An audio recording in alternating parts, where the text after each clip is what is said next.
जय हिंद मित्रांनो, आपण बघत आहात लक्ष न्यूज। शोध सत्याचा। जन आधार सामाजिक संघटनेच्या वतीने पोलीस अधीक्षकांना निवेदन। बोगस डॉक्टरांच्या उपचारामुळे मृत पावलेल्या विवाहित मुलींचे संविच्छेदन न करता अंत्यसंस्कार करून पुरावा नष्ट करण्याचा हेतू प्रकाश पोटे गावातील सरपंच, ग्रामसेवक, पोलीस पाटील, तालुका वैद्यकीय अधिकारी व मुलीचे वडील यांच्यावर कारवाई करण्याची मागणी। अहमदनगर प्रतिनिधी। बोगस डॉक्टरांच्या उपचारामुळे मृत पावलेल्या विवाहित मुलींच्या मृतदेहाचे शवविच्छेदन न करता पुरावा नष्ट करण्याच्या हेतूने अंत्यसंस्कार केल्याने मुलीचे वडील, गावातील सरपंच, ग्रामसेवक, पोलीस पाटील व तालुका वैद्यकीय अधिकारी यांच्यावर कायदेशीर कारवाई करण्यात यावी व मुख्य आरोपीवर भादवी कलम 304 नुसार कारवाई करण्यात यावी, या मागणीचे निवेदन जन आधार सामाजिक संघटनेच्या वतीने पोलीस अधीक्षक राकेश ओला यांना देण्यात आले।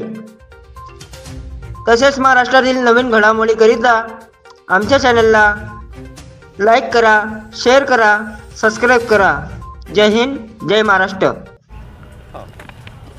मागील 31 तारखेला नगर तालुक्यातील रुई 36 या गावामध्ये एका बोगस डॉक्टरमुळे, म्हणजे ज्या डॉक्टरला कुठल्याही प्रकारची पदवी नाही, हा डॉक्टर मागील 20 ते 25 वर्षापासून त्या ठिकाणी दवाखाना चालवतोय आणि त्यामुळे एका विवाहित मुलीचा मृत्यू झाला।